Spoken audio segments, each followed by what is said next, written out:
ดที่เคยยำเขาป้อนยามนอนคอยเฝ้ากล้วยอู้แลนลงก็บอกว่าคลุบหนูมีอยู่ผู้เดียวนอเท่านี้ เป็นหมอยามเฮาเจ็บไข้เป็นครูสอนให้ไฟดี เป็นพระยามเฮายานผี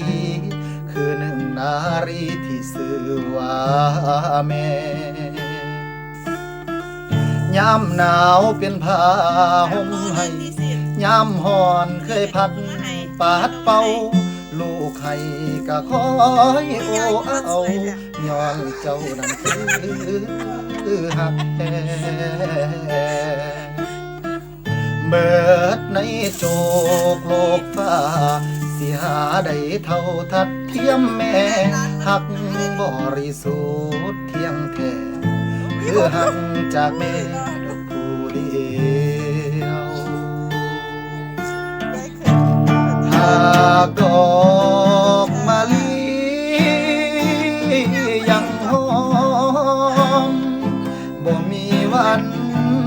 ลาใจลูกคนนี้บูชาหักแม่บ่มีวันลืมมอบ